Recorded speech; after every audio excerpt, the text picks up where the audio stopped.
Covid സ്ഥിരീകരിച്ചത് 37,190 പേർക്കാണ്. 1,42,588 പരിശോധനയാണ് നടത്തിയത്. മരണം 57 പേരുണ്ട്. 3,56,872 പേരാണ് ഇപ്പോൾ ചികിത്സയിലുള്ളത്. നിലവിൽ 2,40,000 ഡോസ് വാക്സിനാണ് സ്റ്റോക്കുള്ളത്. പരമാവധി 2 ദിവസത്തേക്ക് മാത്രമേ അത് തികയൂ. 4 ലക്ഷം ഡോസ് കോവിഷീൽഡും 75,000 ഡോസ് കോവാക്സിനും ഇന്ന് ലഭിക്കുമെന്നാണ് പ്രതീക്ഷിക്കുന്നത്. മെയ് 3 കണക്കുകൾ പ്രകാരം കേരളത്തിൽ 270.2 മെട്രിക് ടൺ ലിക്വിഡ് ഓക്സിജൻ സ്റ്റോക്കിലുണ്ട്. 8.97 മെട്രിക് ടൺ മെഡിക്കൽ ഓക്സിജൻ സിലിണ്ടറായും സ്റ്റോക്കുണ്ട്. 108.35 മെട്രിക് ടൺ ഓക്സിജനാണ് ഇപ്പോൾ ഒരു ദിവസം നമുക്ക് വേണ്ടി വരുന്നത്. ടെസ്റ്റ് പോസിറ്റിവിറ്റി റേറ്റ് ഉയർന്നു തന്നെ നിൽക്കുകയാണ്. അത് നല്ല രീതിയിൽ കുറച്ചു കൊണ്ടുവരാനാകണം എന്നാണ് ഇന്ന് ചേർന്ന അവലോകന യോഗം കണ്ടത്. ഓക്സിജൻ ലഭ്യതയുമായി ബന്ധപ്പെട്ട് നടപടികളെടുക്കണം. ജില്ലകളിൽ വിഷമങ്ങളുണ്ടായാൽ ഇടപെടണം. വിക്ടേഴ്സ് ചാനൽ വഴി കോവിഡ് രോഗികൾക്ക് ഫോൺ ഇൻ കൺസൾട്ടേഷൻ നൽകും. അത് മുഴുവൻ സമയവും നൽകുന്ന രീതിയാണ് സ്വീകരിക്കുക. അതോടൊപ്പം തന്നെ സ്വകാര്യ ചാനലുകൾ ഡോക്ടർമാരുമായി ഓൺലൈൻ കൺസൾട്ടേഷൻ നടത്താൻ സൗകര്യമൊരുക്കണം എന്നുകൂടി അഭ്യർത്ഥിക്കുകയാണ്. അതിൽ അവരുടെ സംഘടനകളുമായൊക്കെ ബന്ധപ്പെട്ട് തുടർ നടപടികൾ സ്വീകരിക്കും. അടുത്ത 2 ആഴ്ച കോവിഡുമായി ബന്ധപ്പെട്ട് എൻഫോഴ്സ്മെൻറ്റ് പ്രവർത്തനങ്ങളിൽ തെരഞ്ഞെടുപ്പ് ഡ്യൂട്ടി ചെയ്ത റിട്ടേണിംഗ് ഓഫീസർമാരെ നിയോഗിക്കും. ആ റിട്ടേണിംഗ് ഓഫീസർമാർ ഇനി ഉള്ള 2 ആഴ്ച കോവിഡ് പ്രവർത്തനങ്ങളിലാണ് മുഴുകേണ്ടത്. അതോടൊപ്പം തന്നെ ടെലിമെഡിസിൻ ഇപ്പോൾ നന്നായി നടക്കുന്നുണ്ട്. അത് കൂടുതൽ ഫലപ്രദമാക്കാൻ കഴിയണം. അതിൽ വരുന്ന ഒരു വിഷമം, ഒരു രോഗി ഒരു തവണ ബന്ധപ്പെട്ട് പിന്നീട് ബന്ധപ്പെടുമ്പോൾ അതേ ഡോക്ടർ ആയിരിക്കണമെന്നില്ല. അപ്പോൾ ഒരു രോഗിക്ക് ഒരു തവണ ബന്ധപ്പെട്ട ഡോക്ടർമാരെ തന്നെ ബന്ധപ്പെടാനാകുന്നതാണ് സൗകര്യം. ഈ കാര്യത്തിൽ സ്വകാര്യ ഡോക്ടർമാരുടെ പങ്കാളിത്തം കൂടി പങ്കുവഹിക്കണം. അവരുടെ സംഘടനകളും അക്കാര്യം ശ്രദ്ധിക്കണം. ബെഡുകൾ വർദ്ധിപ്പിക്കുന്നതുമായി ബന്ധപ്പെട്ട പ്രശ്നങ്ങളിൽ KTDC ഉൾപ്പെടെയുള്ള ഹോട്ടലുകളുടെ സൗകര്യം സ്വകാര്യ ആശുപത്രികളുമായി ബന്ധപ്പെട്ടുകൊണ്ട് ഇത്തരത്തിൽ ബെഡുകൾ വർദ്ധിപ്പിക്കുന്നതിനുള്ള നടപടിയെടുക്കാൻ കണ്ടിട്ടുണ്ട്. അവശ്യ സാധനങ്ങൾ ഓൺലൈനായി വിതരണം ചെയ്യുന്നതാണ് പ്രോത്സാഹിപ്പിക്കേണ്ടത്. Civil supplies corporation, Horticorp, consumer fed ഇവരൊക്കെ ഈ കാര്യത്തിൽ കൂടുതൽ ശ്രദ്ധിക്കേണ്ടതാണ് എന്ന് കണ്ടിട്ടുണ്ട്. സ്വാശ്രയ മെഡിക്കൽ കോളേജുകളിലെ വിദ്യാർത്ഥികൾക്കും അധ്യാപകർക്കും വാക്സിൻ എടുക്കാത്തവർക്ക് ഉടനെ വാക്സിൻ നൽകും. അതോടൊപ്പം തന്നെ മൃഗചികിത്സകർക്ക് വാക്സിൻ നൽകാനും തീരുമാനിച്ചിട്ടുണ്ട്. ഓഫീസുകളിൽ ഹാജർ നില 25% തീരുമാനിച്ചിട്ടുണ്ട്. അതിൽ ആവശ്യം വേണ്ട ഓഫീസുകൾ മാത്രമേ പ്രവർത്തിക്കേണ്ടതുള്ളൂ. അല്ലാത്ത ഓഫീസുകൾ ഈ ഘട്ടത്തിൽ പ്രവർത്തിക്കണമെന്നില്ല. വാക്സിനേഷൻ കേന്ദ്രങ്ങളിൽ തിരക്ക് നിയന്ത്രിക്കാൻ വളണ്ടിയർമാരെ നിയോഗിക്കണം. അതോടൊപ്പം ആവശ്യമായത്ര പോലീസ് സഹായവും ഉറപ്പാക്കണം.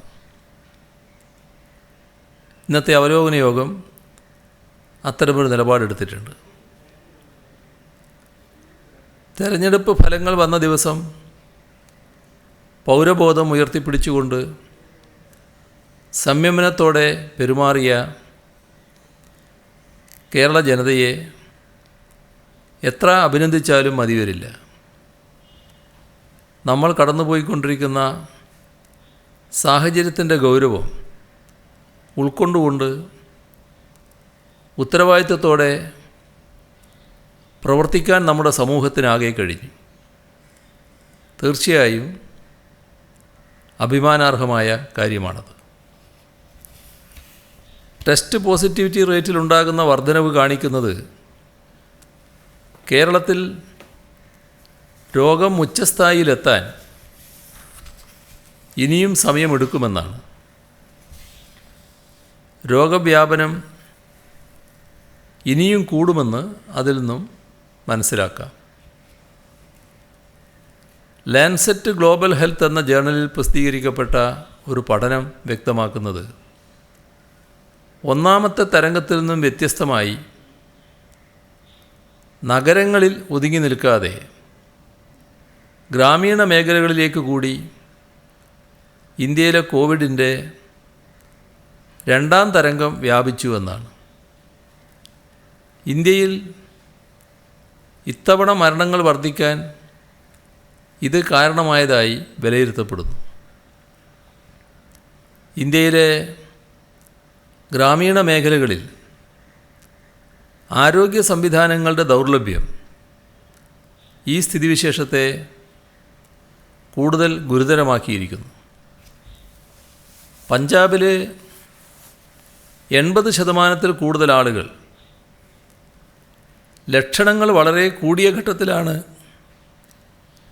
ചികിത്സ തേടി എത്തിയത് എന്നും പഠനം വ്യക്തമാക്കുന്നു. കേരളത്തിലും രണ്ടാമത്തെ തരംഗത്തിൽ ഗ്രാമീണ മേഖലകളിൽ മുൻപുള്ളതിനേക്കാൾ കേസുകൾ കൂടുന്ന പ്രവണത കാണുന്നുണ്ട്. കേരളത്തെ സംബന്ധിച്ചിടത്തോളം നഗര ഗ്രാമ അന്തരം താരതമ്യേന കുറവാണെന്നതും ഗ്രാമീണ മേഖലകളിലും ആരോഗ്യ സംവിധാനങ്ങൾ മറ്റ് സംസ്ഥാനങ്ങളെക്കാൾ മികച്ച രീതിയിൽ ഇവിടെ പ്രവർത്തിക്കുന്നുണ്ട് എന്നതും ആശ്വാസകരമായ കാര്യമാണ്. എങ്കിലും നഗരങ്ങളിലുള്ളതുപോലെ തന്നെ ശക്തമായ നിയന്ത്രണങ്ങൾ ഗ്രാമപ്രദേശങ്ങളിലും അനിവാര്യമാണെന്നാണ് ഈ വസ്തുത വ്യക്തമാക്കുന്നത്. അതുകൊണ്ട് നിയന്ത്രണങ്ങൾ വിട്ടുവീഴ്ചയില്ലാതെ ഗ്രാമപ്രദേശങ്ങളിൽ നടപ്പിലാക്കണം. തദ്ദേശഭരണ സ്ഥാപനങ്ങൾ ആ കാര്യം ഉറപ്പുവരുത്തണം. ഹോം ക്വാറന്റൈനിൽ കഴിയുന്നവർ ആരോഗ്യവകുപ്പ് നൽകുന്ന നിർദ്ദേശങ്ങൾ പൂർണ്ണമായി പാലിക്കണം. പൾസ് ഓക്സിമീറ്റർ ഉപയോഗിച്ചുകൊണ്ട് അവരുടെ ഓക്സിജൻ നില ഇടയ്ക്കിടെ മോണിറ്റർ ചെയ്യുകയും എന്തെങ്കിലും പ്രശ്നങ്ങൾ ശ്രദ്ധയിൽപ്പെട്ടാൽ വാർഡ് മെമ്പറുമായോ ആരോഗ്യ പ്രവർത്തകരുമായോ ഹെൽപ്പ് ലൈനുമായോ ബന്ധപ്പെട്ടുകൊണ്ട് തുടർ നടപടികൾ സ്വീകരിക്കണം.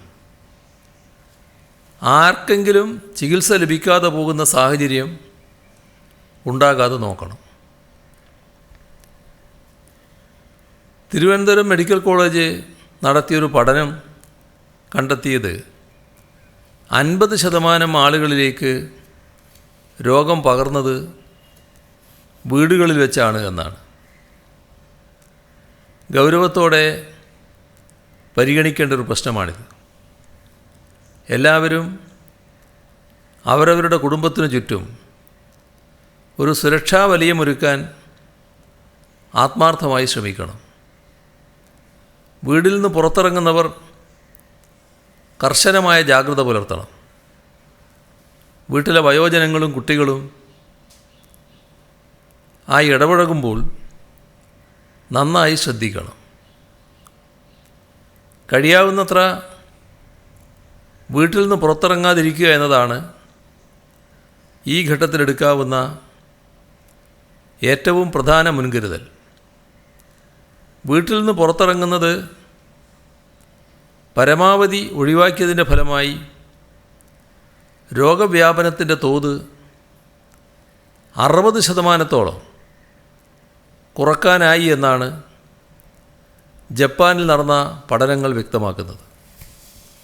അതുകൊണ്ട് നമ്മുടെ നാട്ടിലും ആളുകൾ കഴിയുന്നത്ര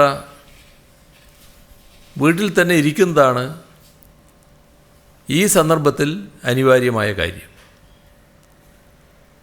സാധനങ്ങൾ വാങ്ങാൻ പോകുന്നവർ ഏറ്റവും അടുത്ത കടയിൽ നിന്നും ഏറ്റവും അത്യാവശ്യമുള്ള സാധനങ്ങൾ മാത്രം ഏറ്റവും കുറഞ്ഞ സമയത്തിനുള്ളിൽ വാങ്ങുക. പോകുന്ന സമയത്ത് ഡബിൾ മാസ്കുകൾ ഉപയോഗിക്കുക, അകലം പാലിക്കുക, സാനിറ്റൈസർ കയ്യിൽ കരുതുക. ഇതൊക്കെ ശ്രദ്ധിക്കേണ്ട കാര്യങ്ങളാണ്. തിരിച്ച് വീട്ടിലെത്തുമ്പോൾ കൈകാലുകളും മുഖവും സോപ്പ് ഉപയോഗിച്ച് വൃത്തിയാക്കണം.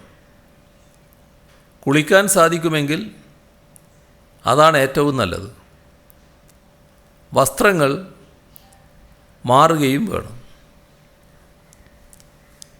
തുമ്മൽ, ചുമ, ജലദോഷം, ശ്വാസം മുട്ടൽ തുടങ്ങിയ എന്തെങ്കിലും ലക്ഷണങ്ങൾ കണ്ടാൽ ഉടനെ തന്നെ വീട്ടിലാണെങ്കിലും മാസ്ക് ധരിക്കണം.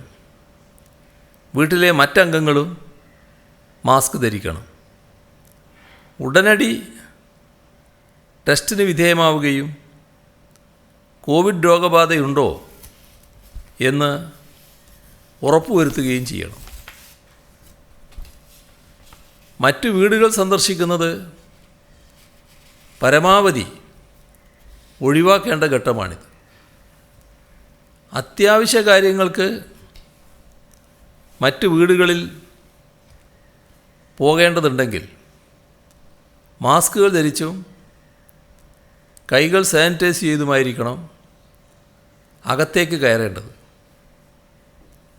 വരുന്നയാൾ മാത്രമല്ല, വീട്ടിലുള്ളവരും മാസ്ക് ധരിച്ചുകൊണ്ട് മാത്രമേ സന്ദർശകരുമായി ഇടപഴകാൻ പാടുള്ളൂ.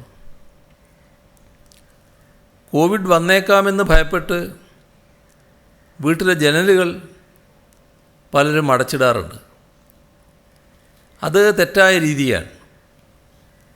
ജനലുകളെല്ലാം തുറന്ന് വീടിനകത്ത് കഴിയാവുന്നത്ര വായുസഞ്ചാരം ഉറപ്പുവരുത്താനാണ് ശ്രമിക്കേണ്ടത്. വായുസഞ്ചാരം ഉണ്ടാകുമ്പോൾ രോഗം പകരാനുള്ള സാധ്യത കുറയുകയാണ് ചെയ്യുന്നത്. ആളുകൾ നിരന്തരമായി സ്പർശിക്കുന്ന പ്രതലങ്ങൾ, ഉദാഹരണമായി വാതിലുകളുടെ ഹാൻഡിലുകൾ, സ്വിച്ചുകൾ തുടങ്ങിയവ ഇടയ്ക്കിടയ്ക്ക് സാനിറ്റൈസ് ചെയ്യുന്നതും നല്ലതാണ്.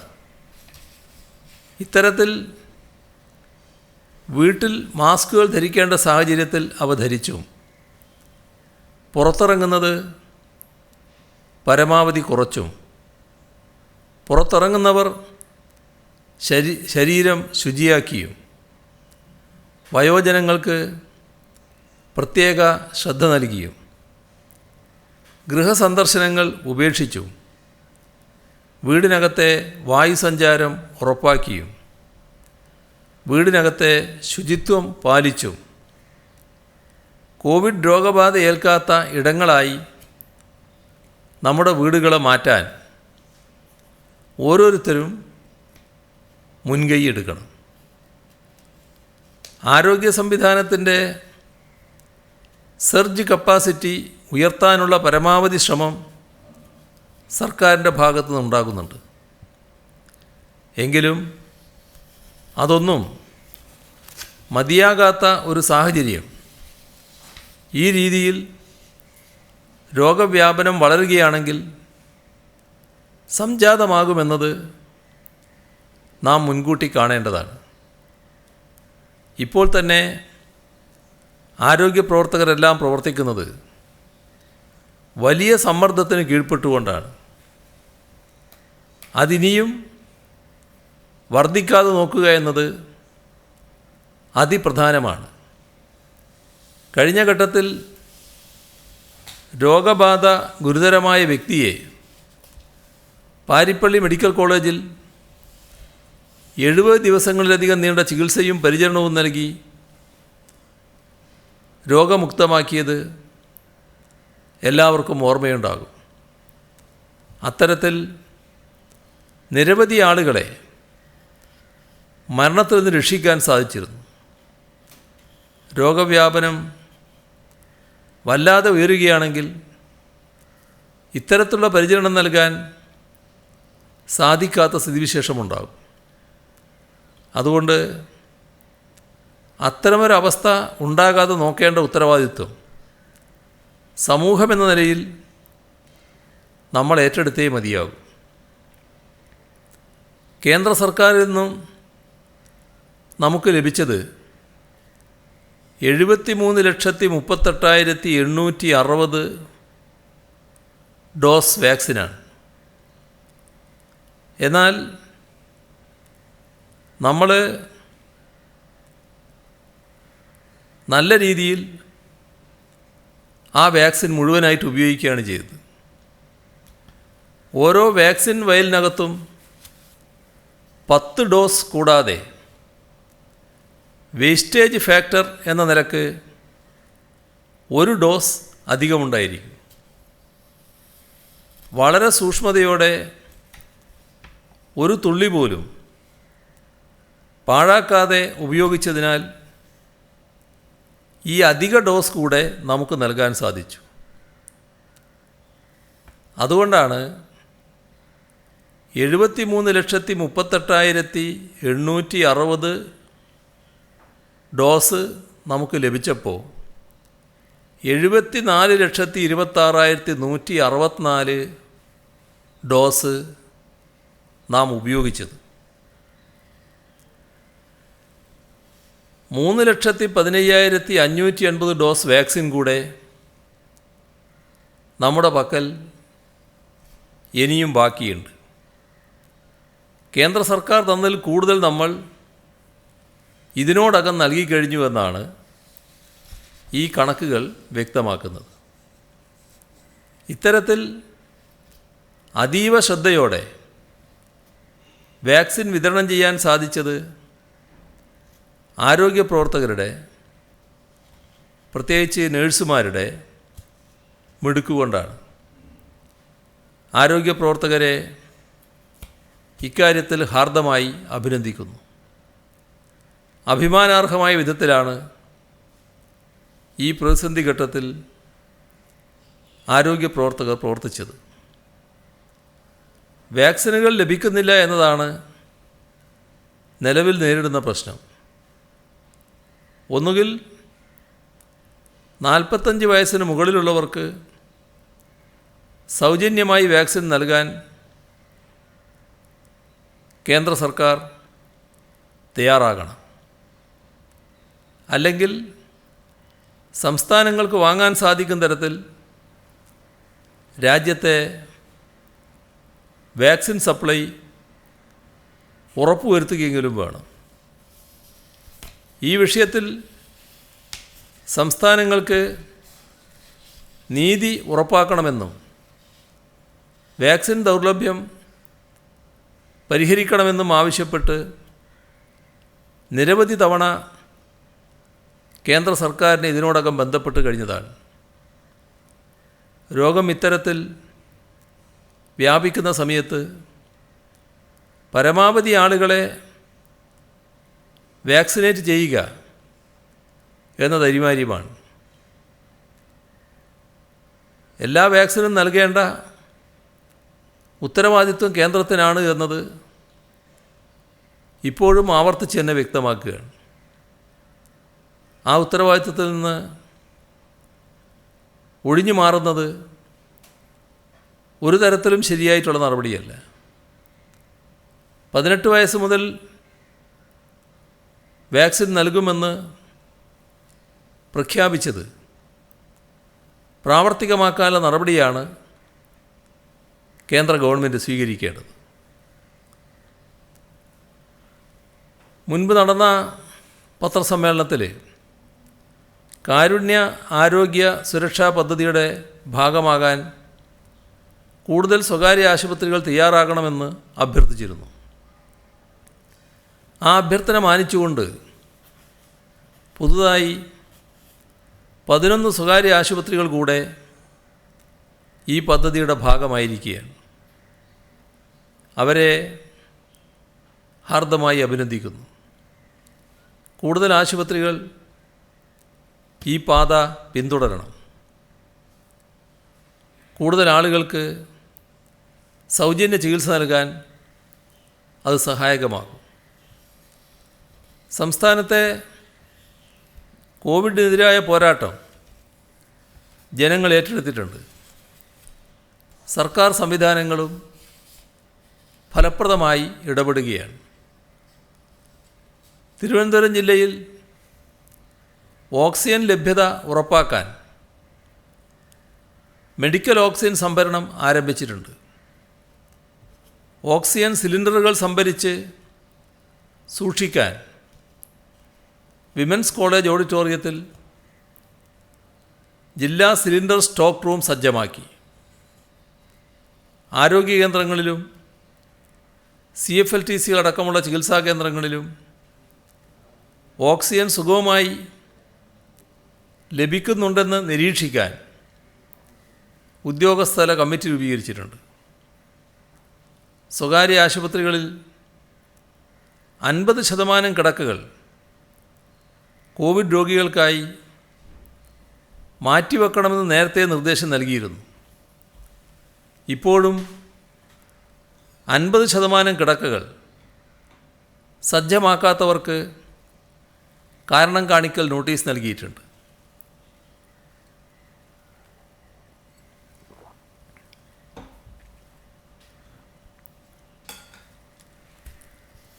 കൊല്ലം ജില്ലയിലെ ഹാർബറുകളുടെയും അനുബന്ധ ലേല ഹോളുകളുടെയും പ്രവർത്തനം നിരോധിച്ചു. പത്തനംതിട്ട ജില്ലയിൽ അതിഥി തൊഴിലാളികൾ കൂട്ടമായി താമസിക്കുന്ന ഇടങ്ങൾ കേന്ദ്രീകരിച്ച് കോവിഡ് പരിശോധന വിപുലമാക്കി. ആലപ്പുഴ ജില്ലയിൽ ഓക്സിജൻ വാർ റൂമിൻ്റെ നേതൃത്വത്തിൽ ശേഖരിച്ച ഓക്സിജൻ സിലിണ്ടറുകൾ നിറക്കുന്നതിനായി മാവേലിക്കരയിലെ ട്രാവൻകൂർ വർക്ക്സ് ഓക്സിജൻ പ്ലാന്റിലേക്ക് മാറ്റി. ഇവ നിറച്ച് DMOയുടെ കീഴിലുള്ള ഓക്സിജൻ സ്റ്റോർ റൂമിൽ സൂക്ഷിക്കും. ആവശ്യാനുസരണം ആശുപത്രികൾക്കും മറ്റ് ചികിത്സാ കേന്ദ്രങ്ങൾക്കും വിതരണം ചെയ്യും. വളർത്തുമൃഗങ്ങളുടെ സംരക്ഷണത്തിനായി കഞ്ഞിക്കുഴി ഗ്രാമപഞ്ചായത്തിൻ്റെ നേതൃത്വത്തിൽ ആനിമൽ ഡേ കെയർ സെൻറ്റർ തുടങ്ങി. കോട്ടയം ജില്ലയിൽ സ്വകാര്യ ആശുപത്രികളിലെ ചികിത്സാ സൗകര്യങ്ങളുടെ ലഭ്യത മുൻകൂട്ടി അറിയുന്നതിന് പ്രത്യേക കൺട്രോൾ സെൽ തുറന്നു. കോഴിക്കോട് ജില്ലയിൽ കഴിഞ്ഞ ദിവസം 32.9% ടെസ്റ്റ് പോസിറ്റിവിറ്റി നിരക്ക്. സമ്പർക്കത്തിലൂടെ വീടുകളിൽ തന്നെ കൂടുതൽ ആളുകൾക്ക് രോഗം പകരുന്ന സാഹചര്യമാണുള്ളത്. അതുകൊണ്ട് തന്നെ കാര്യമായ രോഗലക്ഷണമില്ലാത്തവരെ ഡൊമിസിലറി കെയർ സെൻ്ററുകളിലേക്ക് മാറ്റും.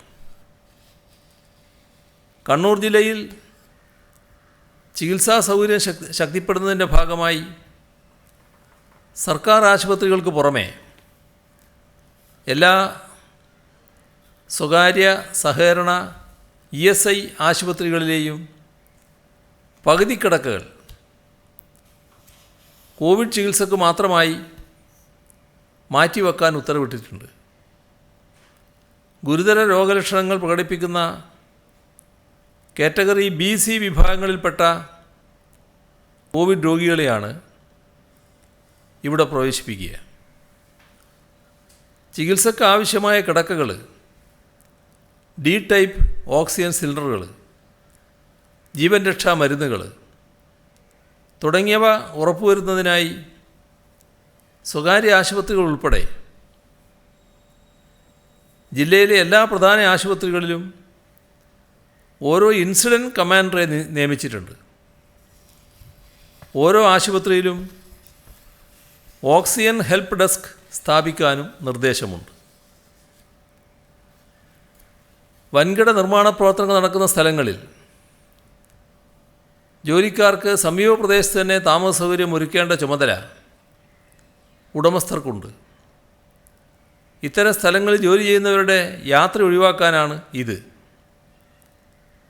താമസ സൗകര്യം ഒരുക്കാൻ കഴിയില്ലെങ്കിൽ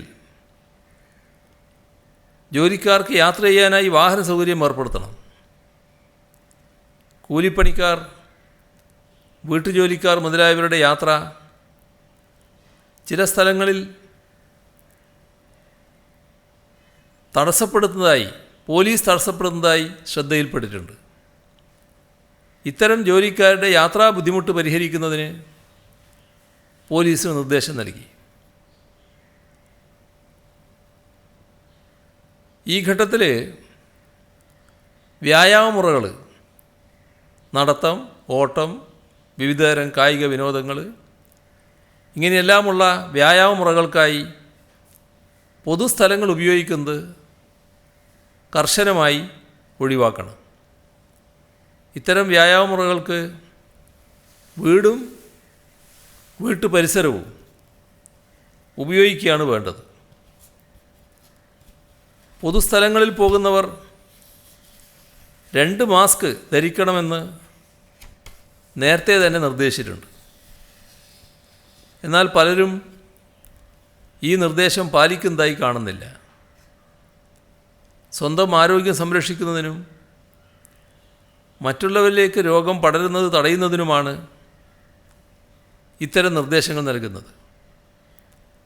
അത് കൃത്യമായി പാലിക്കണമെന്നാണ് പൊതുജനങ്ങളോട് അഭ്യർത്ഥിക്കാനുള്ളത്. 2 മാസ്ക് ഉപയോഗിക്കുന്നവർ ആദ്യം സർജിക്കൽ മാസ്ക്, പുറമെ തുണി മാസ്കുമാണ് ധരിക്കേണ്ടത്. അല്ലെങ്കിൽ N95 മാസ്ക് ഉപയോഗിക്കണം. മാർക്കറ്റിലും മറ്റ് കച്ചവട സ്ഥാപനങ്ങളിലും എത്തുന്നവരും ജീവനക്കാരും പരസ്പരം കുറഞ്ഞത് 2 മീറ്റർ അകലം പാലിക്കണം. ഓക്സിജൻ, മരുന്നുകൾ മുതലായവ അവശ്യവസ്തുക്കളാണ്. ഇത്തരം അവശ്യവസ്തുക്കൾ കൊണ്ടുപോകുന്ന വാഹനങ്ങൾക്ക് റോഡിൽ ഒരു തടസ്സവും ഉണ്ടാകാൻ പാടില്ലെന്ന് പോലീസ് നിർദ്ദേശം നൽകിയിട്ടുണ്ട്. ഇത്തരം വാഹനങ്ങൾക്ക് ആവശ്യമെങ്കിൽ പോലീസ് എസ്കോർട്ടും നൽകും. ഇവിടെ നീക്കം സുഗമമാക്കാൻ ജില്ലാതലത്തിൽ ഒരു നോഡൽ ഓഫീസറെ ചുമതലപ്പെടുത്തും. സംസ്ഥാന തലത്തിൽ ഇക്കാര്യം നിരീക്ഷിക്കാനുള്ള ഉത്തരവാദിത്വം ക്രമസമാധാന വിഭാഗം ADGPക്കായിരിക്കും. വാർഡ് തല സമിതികൾ, റാപ്പിഡ് റെസ്പോൺസ് ടീം എന്നിവയുടെ പ്രവർത്തനം കൂടുതൽ ശക്തിപ്പെടുത്തും. അടുത്ത 24 മണിക്കൂറിനുള്ളിൽ ഇവയുടെ പ്രവർത്തനം പൂർണ്ണതോതിലെത്തിക്കാൻ ശ്രമിക്കും. ക്വാറന്റൈൻ ലംഘനം കണ്ടെത്തുന്നതിനും ബോധവൽക്കരണം നടത്തുന്നതിനുമായി വാർഡുകൾ തോറും നിയോഗിച്ച വനിതാ പോലീസ് ഉദ്യോഗസ്ഥരുടെ പ്രവർത്തനം വിജയകരമാണ്. വനിതാ പോലീസ് സ്റ്റേഷൻ, വനിതാ സെൽ, വനിതാ സ്വയം പ്രതിരോധ സംഘം ഇവയിലെല്ലാമുള്ള ഉദ്യോഗസ്ഥരെയാണ് ഇതിനായി ചുമതലപ്പെടുത്തിയിട്ടുള്ളത്. വനിതാ മോട്ടോർ സൈക്കിൾ പെട്രോൾ സംഘത്തിൻ്റെ പ്രവർത്തനവും വിവിധ ജില്ലകളിൽ നടക്കുന്നുണ്ട്. കഴിഞ്ഞ 24 മണിക്കൂറിനുള്ളിൽ സംസ്ഥാനത്ത് മാസ്ക് ധരിക്കാത്ത 17,730 പേർക്കെതിരെയാണ് കേസ് രജിസ്റ്റർ ചെയ്തത്. സാമൂഹ്യ അകലം പാലിക്കാതിരിക്കുന്നതിന് 9,551 പേർക്കെതിരായും നിയമ നടപടി സ്വീകരിച്ചിട്ടുണ്ട്. പിഴയായി ഇക്കഴിഞ്ഞ ദിവസം ഈടാക്കിയത് 56,34,500 രൂപയാണ്. ദുരിതാശ്വാസ നിധിയിലേക്കുള്ള സഹായം പ്രവഹിക്കുകയാണ്. കേരള സംസ്ഥാന സഹകരണ യൂണിയൻ 14,63,818 രൂപ. കേരള സംസ്ഥാന ex serviceman development and rehabilitation corporation 10 ലക്ഷം രൂപ. വെളിനല്ലൂർ സർവീസ് സഹകരണ ബാങ്ക് 7 ലക്ഷം രൂപ. നാട്ടിക സർവീസ് സഹകരണ ബാങ്ക് ജീവനക്കാരുടെ ഒരു ദിവസത്തെ ശമ്പളം ഉൾപ്പെടെ ആകെ 7,17,699 രൂപ. KSEB പെൻഷനേഴ്സ് അസോസിയേഷൻ കേന്ദ്ര കമ്മിറ്റി 2 ലക്ഷം രൂപ. മുൻ MLA TK ഹംസ 1 ലക്ഷം രൂപ.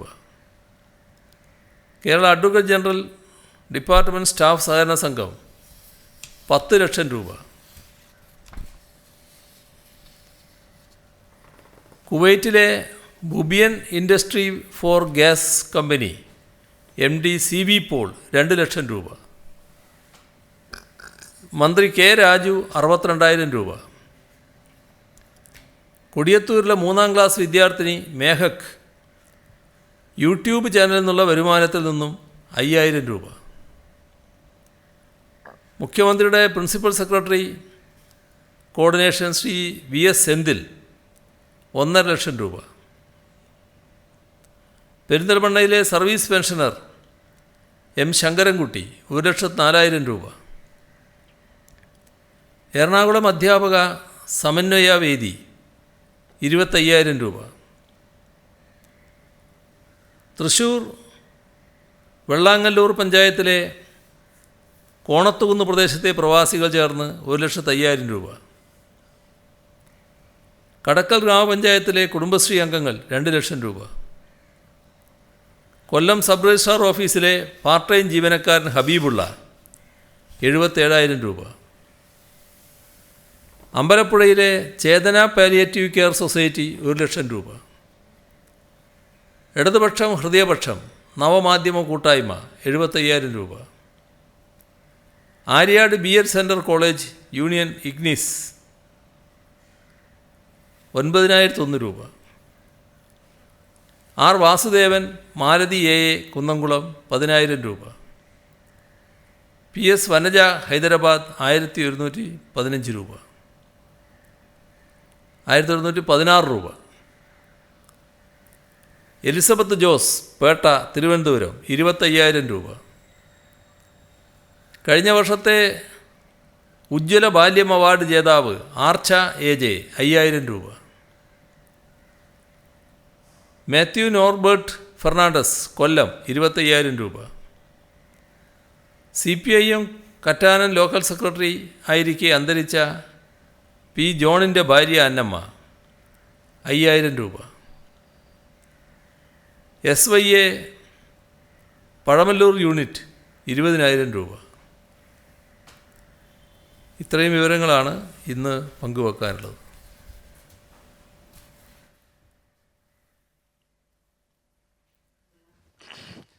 CME നമ്മൾ 1 കോടി ഡോസ് വാക്സിൻ വാങ്ങുമെന്ന് പറഞ്ഞിരുന്നു. അതിൻ്റെ നടപടിക്രമങ്ങൾ എവിടെ എത്തി?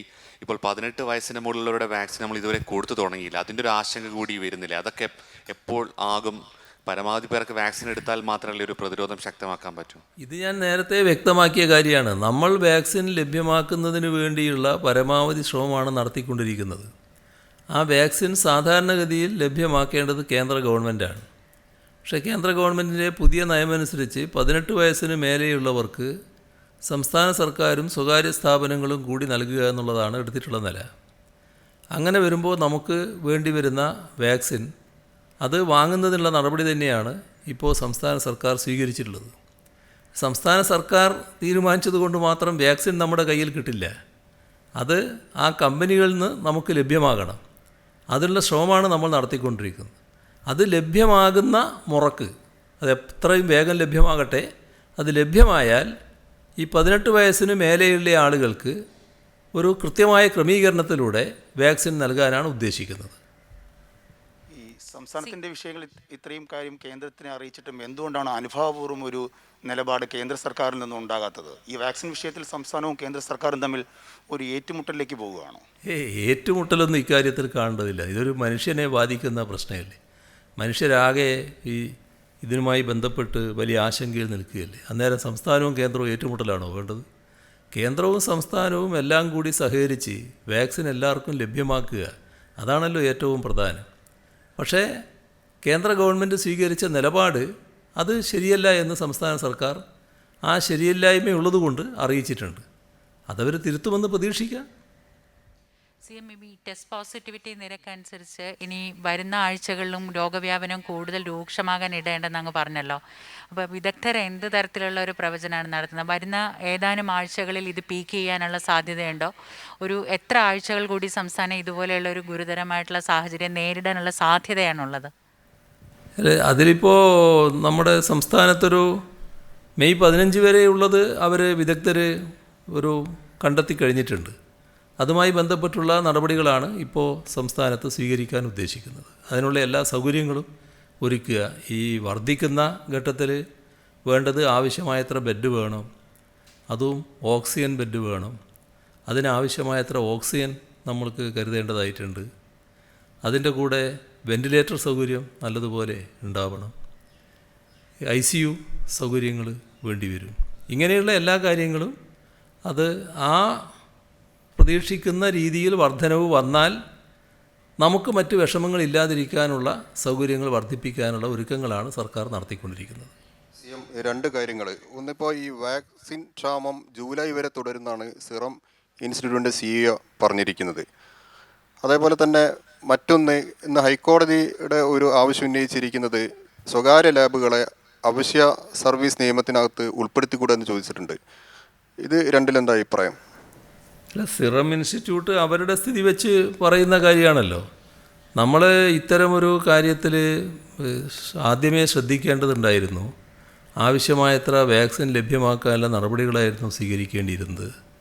അപ്പോൾ നമ്മുടെ ആവശ്യം കരുതാതെ, നമുക്ക് വേണ്ടത് കരുതാതെയുള്ള നടപടികളിലേക്ക് നമ്മൾ പോയി എന്നാണ് തോന്നുന്നത്. ഏതായാലും ഇനി വേഗം തന്നെ ഏതെല്ലാം കേന്ദ്രങ്ങളിൽ നിന്ന് വാക്സിൻ ലഭ്യമാക്കാനാവുമോ അതിനുള്ള നടപടിയാണ് കേന്ദ്ര ഗവൺമെൻറ് സ്വീകരിച്ചു പോകേണ്ടത്. സ്വകാര്യ ലാബ് ഞാൻ കഴിഞ്ഞ ദിവസം പറഞ്ഞിരുന്നു. ആ സ്വകാര്യ ലാബ് എന്നത് ഒരു സ്വകാര്യ വ്യക്തിയുടെയോ സ്ഥാപനത്തിൻ്റേതോ ആയാലും ആ ലാബ് ഇന്നത്തെ സാഹചര്യത്തിൽ പൊതുസമൂഹത്തിന് ഒഴിച്ചുകൂടാത്തതാണ്.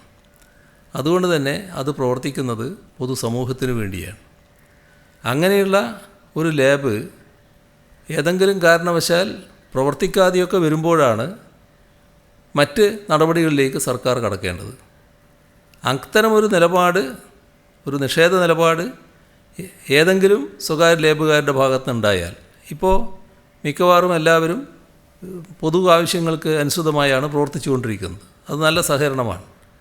എന്നാൽ ഏതെങ്കിലും ഒരു കൂട്ടർ തെറ്റായ രീതിയിൽ കാര്യങ്ങൾ കാണുകയും സഹകരിക്കാതിരിക്കുകയും ചെയ്താൽ അത് പ്രവർത്തിപ്പിക്കുന്നതിന് നടപടിയെടുക്കുമെന്ന് നേരത്തെ തന്നെ സർക്കാരിന് വേണ്ടി ഞാൻ വ്യക്തമാക്കിയതായിരുന്നു.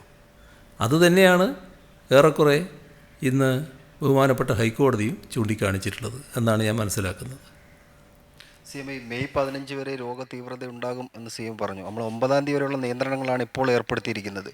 ഈ സാഹചര്യത്തിൽ ആ നിയന്ത്രണം കുറച്ചുകൂടി നീട്ടേണ്ടി വരുമോ? ഈ ഞായറാഴ്ച വരെ രോഗതീവ്രത ഇങ്ങനെ നിൽക്കുകയാണെങ്കിൽ ഒരാഴ്ചയെങ്കിലും സമ്പൂർണ്ണ അടച്ചിടൽ എന്ന ആലോചനയിലേക്ക് പോകുന്നുണ്ടോ? അല്ല, ഇതൊക്കെ ഒരു പ്രതീക്ഷയല്ലേ, ഒരു കണക്കുകൂട്ടലല്ലേ. ആ കണക്കുകൂട്ടലിൻ്റെ വസ്തുതകൾ എങ്ങനെയാണെന്ന് നോക്കാം. ഇന്നിപ്പോൾ ചൊവ്വാഴ്ച, നാളെ ബുധനും വ്യാഴവും വെള്ളിയും ശനിയും ഞായറും ഒക്കെ കഴിഞ്ഞിട്ടാണല്ലോ നിങ്ങൾ പറയുന്ന കാര്യം. അപ്പോൾ ഈ ദിവസങ്ങളിൽ എന്താണ് സംഭവിക്കുന്നതെന്ന് നോക്കിയിട്ട് നമുക്ക് ആവശ്യമായ നടപടികളിലേക്ക് കടക്കാം. അതിലൊരു സംശയമില്ല.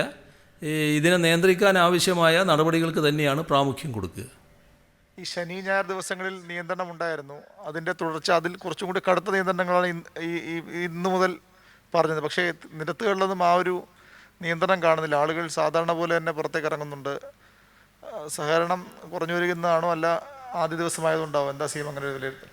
അല്ല, ഇതിൽ നമ്മുടെ ഓഫീസുകളിൽ 25% ആളുകൾ പോകുന്നു എന്ന് പറഞ്ഞല്ലോ. അപ്പോൾ അത് തന്നെ കുറച്ചധികം ആളുകളുണ്ടല്ലോ. അങ്ങനെയുള്ള അത്യാവശ്യം ആളുകളായിരിക്കും ഇറങ്ങുന്നുണ്ടാവുക. എന്നാൽ എല്ലാവരും ശ്രദ്ധിക്കേണ്ടതുണ്ട് ഇറങ്ങാതിരിക്കുന്നതിന്. അത് പാലിച്ചു പോകണം. പക്ഷേ അവശ്യ സർവീസുകൾ നമുക്ക് പ്രവർത്തിക്കാതെയും പറ്റില്ല. അവരെ മുഴുവൻ എവിടെയെങ്കിലും താമസിപ്പിക്കാൻ ഇപ്പോൾ വിചാരിച്ചാൽ പ്രായോഗികമാവില്ല. അപ്പോൾ അവശ്യ സർവീസുകൾ പ്രവർത്തിക്കണം. ആ ജീവനക്കാർ വരേണ്ടതായിട്ടുണ്ട്. മറ്റ് ആൾക്കാർ വലിയ തോതിൽ നിയന്ത്രണത്തിന് വിധേയമാവണമെന്ന് തന്നെയാണ് കണ്ടിട്ടുള്ളത്. ഒരു വല്ലാത്ത അവസ്ഥയിലേക്ക് പോവുകയാണെങ്കിൽ കൂടുതൽ കടുത്ത നടപടികളിലേക്ക് നമ്മൾ കടക്കേണ്ടതായിട്ട് വരും. CM ബാങ്കുകളുടെ കാര്യത്തിൽ ഈ 25% ജീവനക്കാർ എന്നത് ബാങ്കുകളിൽ ആ രീതിയിലാണോ? അത് ബാങ്ക് സംഘടനയിലുള്ള ആൾക്കാരിങ്ങനെ ചോദിക്കുന്നുണ്ട്. പല ബാങ്കുകളും കൂടുതൽ ആൾക്കാർ വെച്ച് പ്രവർത്തിപ്പിക്കുന്നുണ്ട്. അതിൻ്റെ ഒരു വ്യക്തതയ്ക്ക് വേണ്ടിയാണ്. അല്ല, അതിൽ ഇന്നത്തെ ഘട്ടത്തിൽ കൂടുതൽ ആളുകൾ ഉണ്ടാകാതിരിക്കുക എന്നുള്ളതാണ് ഏറ്റവും പ്രധാനം. ഇപ്പോൾ ഇടപാടുകാർക്ക് വലിയ തോതിൽ ഇപ്പോൾ ബാങ്കിൽ എത്താൻ കഴിയാത്ത അവസ്ഥയുമുണ്ട്. എന്നാൽ ചിലരെത്തുന്നുണ്ടാകും. അപ്പോൾ അത്യാവശ്യം വേണ്ട ആളുകളെ വെച്ചുകൊണ്ട് ബാങ്കുകളും പ്രവർത്തിപ്പിക്കുന്നതാണ് നന്നാവുക. CM ഇരട്ട മാസ്ക് ധരിക്കുന്നതിൻ്റെ ഒരു പ്രാധാന്യത്തെക്കുറിച്ച് അങ്ങ് ഇന്നും പറഞ്ഞു. അത് സർജിക്കൽ മാസ്കിൻ്റെ കാര്യം പറഞ്ഞു. ഇപ്പോൾ സർജിക്കൽ മാസ്കിന് വലിയ ക്ഷാമം നേരിടുന്നുള്ളൊരു പരാതി വരുന്നുണ്ട്. ചില കടകൾ നല്ല വില വാങ്ങുന്നൊന്നും വരുന്നുണ്ട്. ഇക്കാര്യത്തിൽ ഒരു ഇടപെടൽ നടത്തേണ്ടതല്ലേ? അതെന്താണെന്ന് പരിശോധിക്കാതെ സർജിക്കൽ മാസ്ക് ലഭ്യമാക്കുന്നതിനുള്ള നടപടികളിലേക്ക് നമുക്ക് കടക്കാം. ഇന്നലെ CM വോട്ട് കച്ചവടവുമായി ബന്ധപ്പെട്ട് ഒരു ആരോപണം നടത്തിയിരുന്നു. ഇന്ന് UDF നേതാക്കൾ അതിനൊരു മറുപടിയും പറഞ്ഞിട്ടുണ്ട്. BJPയും CPMും തമ്മിലാണ് വോട്ട് കച്ചവടം നടത്തിയതെന്ന് UDFയിലെ ചില നേതാക്കൾ ഉന്നയിക്കുന്നു. അങ്ങനെ ഒരു വോട്ട് കച്ചവടം നടത്തിയിട്ടില്ല എന്ന് BJPയുടെ നേതാവും ഇന്ന് പ്രതികരിക്കുകയുണ്ടായി. ഇത് BJP അക്കൗണ്ട് പൂട്ടിച്ചതും BJP മുന്നേറ്റം തടഞ്ഞതും UDF എന്ന അവകാശവാദമാണ് UDF നേതാക്കൾ ഉന്നയിക്കുന്നത്. അതൊക്കെ നാട്ടിലെല്ലാവർക്കും ഇന്ന് ബോധ്യമായിട്ടുള്ള കാര്യമാണ്. അതുമായി ബന്ധപ്പെട്ട് അവർ ഓരോരുത്തരുടെയും കാര്യത്തിൽ പരിശോധന അവർ തന്നെ നടത്തിക്കൊണ്ടിരിക്കുന്നുണ്ട്. ഓരോ പാർട്ടിക്കകത്തും അതിൻ്റേതായ ബഹളങ്ങളും നടക്കുന്നുണ്ട്. അതിലേക്ക് ഇപ്പം നമ്മൾ കൂടുതലായിട്ട് പോകേണ്ടതില്ല എന്നാണ് എനിക്ക് തോന്നുന്നത്. CM പ്രൈവറ്റ് ഹോസ്പിറ്റൽ, ഈ സ്വകാര്യ ആശുപത്രികളിൽ കൂടുതലായും കോവിഡ് ബാധിച്ച് ന്യൂമോണിയ ബാധിക്കുന്നവരുടെ എണ്ണം കൂടുതലുണ്ട്. അപ്പോൾ അത്തരത്തിൽ ചികിത്സയിലുള്ളവർക്ക് പല രീതിയിലുള്ള നിരക്കുകൾ സ്വകാര്യ ആശുപത്രികൾ ഈടാക്കുന്നു എന്നുള്ളൊരു പരാതിയുണ്ട്. അല്ല, നിരക്കുകളുടെ കാര്യത്തിൽ അമിതമായ നിരക്ക് പാടില്ല എന്ന നിലപാട് നമ്മൾ നേരത്തെ എടുത്തിട്ടുണ്ട്. ആ നിരക്കുകളെ സംബന്ധിച്ച് അതിൻ്റെ ഒരു ഏകീകരണ രീതിയും വന്നുകൊണ്ടിരിക്കുന്നുണ്ട്. അതിൽ നമ്മുടെ പൊതുവായി സർക്കാരുമായി ബന്ധപ്പെട്ടുകൊണ്ട് പ്രവർത്തിക്കുന്ന ആശുപത്രികളുടെ എണ്ണവും കൂടി വരികയാണ്. അപ്പോൾ അത് നമുക്ക് ഫലപ്രദമായി നിയന്ത്രിക്കാൻ കഴിയുമെന്ന് തന്നെയാണ് പ്രതീക്ഷിക്കുന്നത്. CM ഹൈദരാബാദ് സൂവിലെ മൃഗങ്ങൾക്ക് കോവിഡ് വൈറസ് കണ്ടെത്തിയതിനെ തുടർന്ന് ministry of environment and forest ഒരു അലേർട്ട് പ്രഖ്യാപിച്ചിട്ടുള്ളതായിട്ടാണ് അറിയാൻ കഴിയുന്നത്. വനമേഖലകളിലേക്ക് ആളുകൾ പോകുന്നത് തടയണം. അതുപോലെ തന്നെ സൂകളിലും മറ്റും മൃഗചികിത്സാ കേന്ദ്രങ്ങളിലും മറ്റും വലിയ നിയന്ത്രണങ്ങൾ വേണമെന്നുള്ളത് സംസ്ഥാന സർക്കാരിൻ്റെ ശ്രദ്ധയിൽ വന്നിട്ടുണ്ടോ? അതിലെന്തെങ്കിലും നടപടികൾ സ്വീകരിക്കുമോ? ഇല്ല, അതാണ് നേരത്തെ ഞാൻ പറഞ്ഞല്ലോ, ഈ മൃഗചികിത്സകർക്ക് കൂടി ആവശ്യമായ വാക്സിനേഷൻ നൽകുന്നതിൻ്റെ പ്രാധാന്യം. അപ്പോൾ വാക്സിനേഷൻ മൃഗചികിത്സകർക്ക് കൂടി നൽകുക എന്നത് ഉദ്ദേശിക്കുന്നത് ഇത്തരത്തിലുള്ള രോഗവ്യാപന സാധ്യതയുണ്ട് എന്നുകൂടി കണ്ടുകൊണ്ടാണ്. അപ്പോൾ അത് സർക്കാരിൻ്റെ ശ്രദ്ധയിലുണ്ട്. ആവശ്യമായ നടപടികൾ സ്വീകരിക്കും.